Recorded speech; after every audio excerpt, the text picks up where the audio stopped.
ಮಾನ್ಯ ಗೃಹ ಮಂತ್ರಿಗಳು, ಸಹಕಾರ ಸಚಿವರಾದಂಥ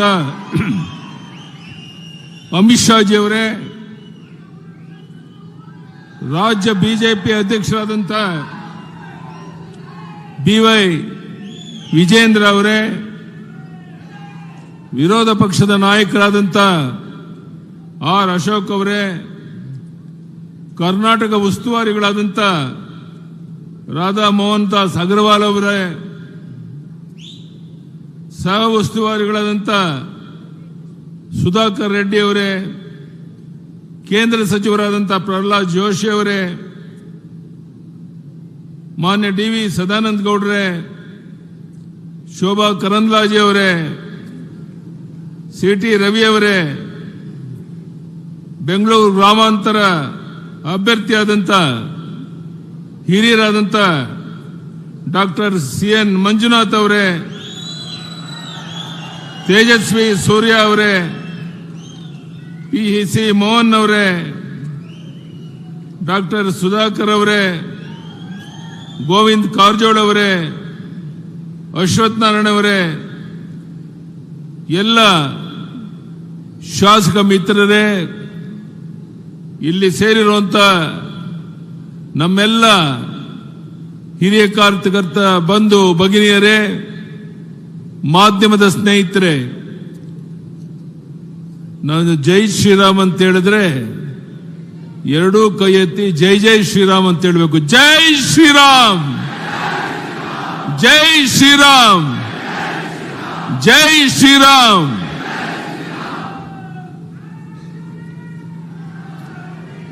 ಬಂಧುಗಳೇ, ನಾವು ನೀವೆಲ್ಲ ಅಮಿತ್ ಶಾ ಜಿಯವರ ಮಾತನ್ನ ಕೇಳಕ್ಕೆ ಕಾತುರಾಗಿ ಕುಂತಿದ್ದೇವೆ. ಕರ್ನಾಟಕ ರಾಜ್ಯಕ್ಕೆ ಒಂದು ಆದ್ಯತೆಯನ್ನು ಕೊಟ್ಟು ಮಾನ್ಯ ಗೃಹ ಸಚಿವರಾದಂಥ ನಮ್ಮ ಅಮಿತ್ ಶಾ ಜಿಯವರು ಈಗಾಗಲೇ ಕೆಲವು ಪ್ರಮುಖ ಕಾರ್ಯಕರ್ತರ ಜೊತೆ ಸಮಾಲೋಚನೆಯನ್ನು ಮಾಡಿ ಈಗ ಇಲ್ಲಿಗೆ ಬಂದಿದ್ದಾರೆ. ರಾತ್ರಿವರೆಗೆ ಅನೇಕ ಕಾರ್ಯಕ್ರಮಗಳಲ್ಲಿ ಭಾಗವಹಿಸ್ತಾ ಇದ್ದಾರೆ. ಬಂಧುಗಳೇ, ನಾನು ನಿಮ್ಮನ್ನ ಕಾಂಗ್ರೆಸ್ನವ್ರನ್ನ ಕೇಳಬೇಕು, ನಿಮ್ಮ ಪ್ರಧಾನಿ ಕಾಂಗ್ರೆಸ್ಸಿನ ಅಭ್ಯರ್ಥಿ ಯಾರು ಹೇಳ್ತಾರೆ? ಅವನವ್ರ ಹೆಸರು ತಾಕತ್ತಿದೆಯಾ? ಕೇವಲ ಹಣದ ಮೇಲೆ, ಹೆಂಡದ ಮೇಲೆ ತೊಗಲಕ್ ದರ್ಬಾರ್ ನಡೆಸಿ ಇವತ್ತು ಅಧಿಕಾರಕ್ಕೆ ಹಿಡಿತೇವೆ ಅನ್ನೋ ಭ್ರಮೆನಲ್ಲಿ ಕಾಂಗ್ರೆಸ್ನವರು ಇದ್ದಾರೆ. ನಾನು ನಿಮಗೆ ಭರವಸೆಯನ್ನು ಕೊಡ್ತೇನೆ, ನಾಳೆ ನಾಡಿದ್ದು ನಾಮಪತ್ರ ಸಲ್ಲಿಸಿದ ನಂತರ ಕರ್ನಾಟಕ ರಾಜ್ಯದ ಉದ್ದಗಲಕ್ಕೆ ನಾವೆಲ್ಲ ಹಿರಿಯ ಮುಖಂಡರ ಜೊತೆ ನಿಮ್ಮ ವಿಧಾನಸಭಾ ಕ್ಷೇತ್ರಕ್ಕೆ ಬಂದು ಕಾರ್ಯಕರ್ತರ ಸಭೆ, ಸಾರ್ವಜನಿಕ ಸಭೆಯನ್ನು ಮಾಡೋರಿದ್ದೇವೆ. ನನಗೆ ವಿಶ್ವಾಸ ಇದೆ, ನಿಮ್ಮೆಲ್ಲರ ಪರವಾಗಿ ಅಮಿತ್ ಶಾ ಅವರಿಗೆ ಭರವಸೆಯನ್ನು ಕೊಡ್ತೇನೆ. ಈ ಬಾರಿ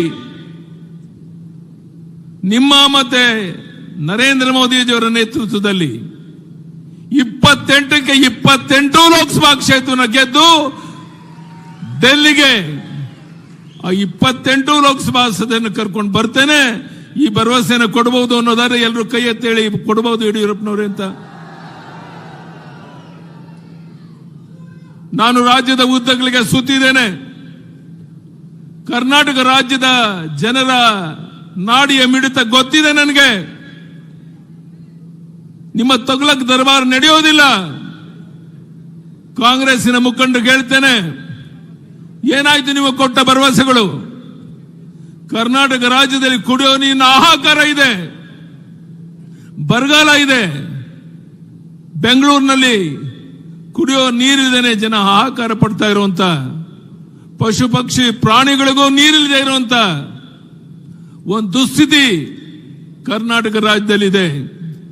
ಇಂಥ ಒಂದು ಸಂದರ್ಭದಲ್ಲಿ ನಾವು ನೀವೆಲ್ಲ ಒಗ್ಗಟ್ಟಾಗಿ ಒಂದಾಗಿ ರಾಜ್ಯದ ಉದ್ದಗಲಿಗೆ ಓಡಾಟ ಮಾಡಿದರೆ ನನಗನ್ಸುತ್ತೆ ನಾನು ಅಮಿತ್ ಶಾಜಿಯವರಿಗೆ, ಪ್ರಧಾನಿ ನರೇಂದ್ರ ಮೋದಿಜಿಯವರಿಗೆ ಭರವಸೆಯನ್ನು ಕೊಡ್ತೇನೆ.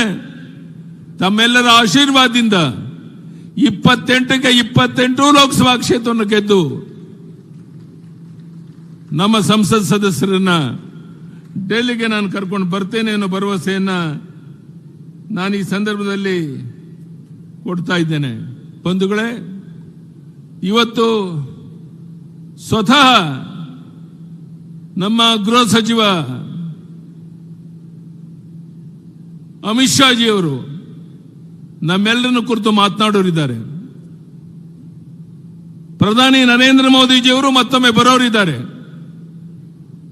ನಾವೆಲ್ಲ ಒಟ್ಟಾಗಿ ಒಂದಾಗಿ ಕೆಲಸ ಮಾಡೋಣ. ನಾನು ರಾಜ್ಯದ ಉದ್ದಗಲಿಕ್ಕೆ ಪ್ರವಾಸ ಮಾಡ್ತೇನೆ ನಮ್ಮೆಲ್ಲರ ಮುಖಂಡರ ಜೊತೆಗೆ. ನೀವೆಲ್ಲೆಲ್ಲಿ ಕರೀತೀರ ಅಲ್ಲಿಗೆ ಬರ್ತೇನೆ. ನನಗೆ 81 ವರ್ಷ ಮುಗಿದು 82 ವರ್ಷ ಆಗಿದ್ರು ಸಹ ಮನೆ ಸೇರೋ ಪ್ರಶ್ನೆ ಇಲ್ಲ. ಬನ್ನಿ ಹೋಗೋಣ. ಈ ಕಾಂಗ್ರೆಸ್ ಸರ್ಕಾರದ ತೊಗಲಕ್ ದರ್ಬಾರನ್ನ ಜನರಿಗೆ ಮನವರಿಕೆ ಮಾಡುವಂತ ಕೆಲಸವನ್ನು ಮಾಡಿ ಅದರ ಮೂಲಕ 28ಕ್ಕೆ 28 ಲೋಕಸಭಾ ಕ್ಷೇತ್ರ ಗೆಲ್ಲಬೇಕಾಗಿದೆ. ನಾನು ಪ್ರಮುಖವಾಗಿ ಪರಿಶಿಷ್ಟ ಜಾತಿ, ಪರಿಶಿಷ್ಟ ವರ್ಗದ ಮೊಹಲ್ಲಾಗಳಿಗೆ ನಾವು ಹೆಚ್ಚು ಹೋಗಬೇಕು. ಅವ್ರಿಗಾಗಿರುವಂತ ಅನ್ಯಾಯ ಕಾಂಗ್ರೆಸ್ ಸರ್ಕಾರದಿಂದ ಅವರು ಮನವರಿಕೆ ಮಾಡಬೇಕು. ಅವರಿಗೆ ಬಿಡುಗಡೆ ಆಗಬೇಕಾಗಿದ್ದ ಹಣವನ್ನ ಬೇರೆ ಕಡೆ ದುರುಪಯೋಗ ಮಾಡಿಕೊಂಡಿರೋದನ್ನ ಮನವರಿಕೆ ಮಾಡಬೇಕು. ಅಂಕಿಅಂಶಗಳನ್ನ ಹೇಳಕ್ಕೆ ಸಮಯ ಇಲ್ಲ.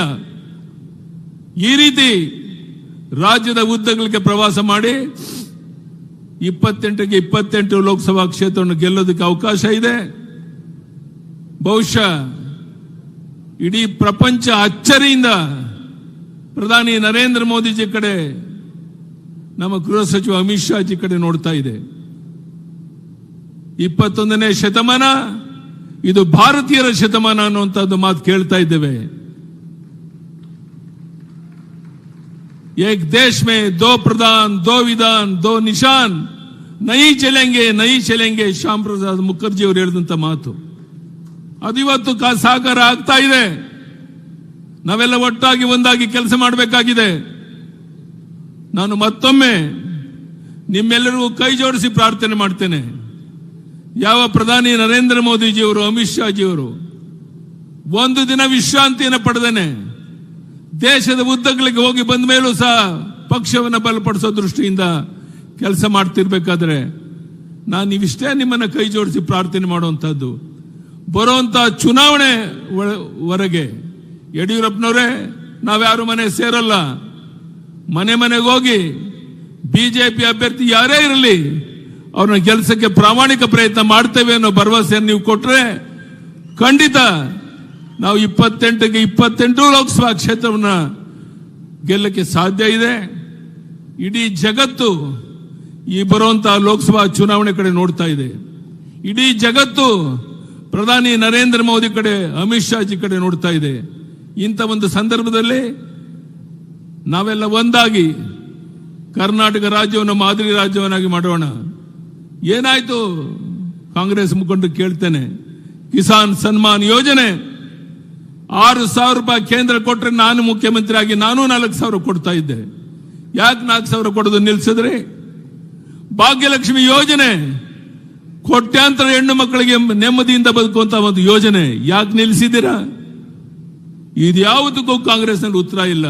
ಕಾರಣ ಕಾಂಗ್ರೆಸ್ ದಿವಾಳಿಯಾಗಿದೆ, ಪಾಪರಾಗಿದೆ, ಅಭಿವೃದ್ಧಿ ಕಾರ್ಯಕ್ಕೆ ಹಣ ಇಲ್ಲ, ಎಲ್ಲ ನೀರಾವರಿ ಯೋಜನೆಗಳು ಸ್ಥಗಿತ ಆಗಿದೆ.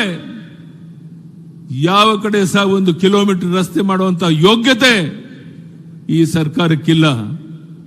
ಇಂಥ ಒಂದು ಸಂದರ್ಭದಲ್ಲಿ ನಮ್ಮ ಮುಖ್ಯಮಂತ್ರಿಗಳು ಮೈಸೂರಿಗೆ ಹೋಗಿ ಹೇಳಿದ್ದಾರೆ, ನನ್ನ ಉಳಿಸಿ ನನಗೆ ಹೆಚ್ಚು ಓಟ್ ಕೊಡಿ ಅಂತ ಕೈ ಜೋಡಿಸಿ ಪ್ರಾರ್ಥನೆ ಮಾಡಿದ್ದಾರೆ. ಅಂದ್ರೆ ಅರ್ಥ ಆಗಿದೆ, ನನ್ನ ಕಾಲ ಮುಗೀತು, ಬಿಜೆಪಿ ಅವರು ಬಂದು ಕುರ್ಚಿಯಲ್ಲಿ ಕುಂತ್ಕೊಳ್ತಾರೆ ಅನ್ನೋದು ಅವ್ರಿಗೂ ಅನುಭವ ಆಗಿ ಈ ಮಾತನ್ನು ಆಡ್ತಾ ಇದ್ದಾರೆ ಅನ್ನೋದು ನಿಮಗೆಲ್ಲ ಗೊತ್ತಿರುವಂತ ಸಂಗತಿ. ಇಂಥ ಸಂದರ್ಭದಲ್ಲಿ ಮತ್ತೊಮ್ಮೆ ನಿಮ್ಮಲ್ಲಿ ಕೈ ಜೋಡಿಸಿ ಪ್ರಾರ್ಥನೆ ಮಾಡ್ತೇನೆ, ದಯಮಾಡಿ ಒಂದು ದಿನ ನೀವು ವಿಶ್ರಮಿಸ್ತೇನೆ. ಯಡಿಯೂರಪ್ಪನವರೇ, ಈ ಚುನಾವಣೆ ಮುಗಿಯೋವರೆಗೆ ನಾವು, ನಮ್ಮ ಹೆಂಡತಿ, ಮಕ್ಕಳು ಎಲ್ಲರೂ ಸಹ ಮನೆ ಮನೆಗೆ ಹೋಗ್ತೇವೆ, ಭಾರತೀಯ ಜನತಾ ಪಾರ್ಟಿಯ ವಿಚಾರಗಳನ್ನು ತಿಳಿಸ್ತೇವೆ. ಬರುವಂತ ಚುನಾವಣೆಯಲ್ಲಿ ಕಮಲದ ಹೂವಿನ ಗುರುತಿಗೆ ತಮ್ಮ ಅಮೂಲ್ಯವಾದ ಮತವನ್ನು ಕೊಟ್ಟು ನಮ್ಮ ಅಭ್ಯರ್ಥಿನ ಗೆಲ್ಲಿಸ್ತೇವೆ ಅನ್ನೋ ಕೆಲಸವನ್ನು ನೀವು ಮಾಡಿದ್ರೆ ನನಗನ್ಸುತ್ತೆ ಅಮಿತ್ ಶಾ ಜಿಯವರು ಅಲ್ಲಿಂದ ಇಲ್ಲಿಗೆ ಬಂದದಕ್ಕೆ ಸಾರ್ಥಕ ಆಗುತ್ತೆ.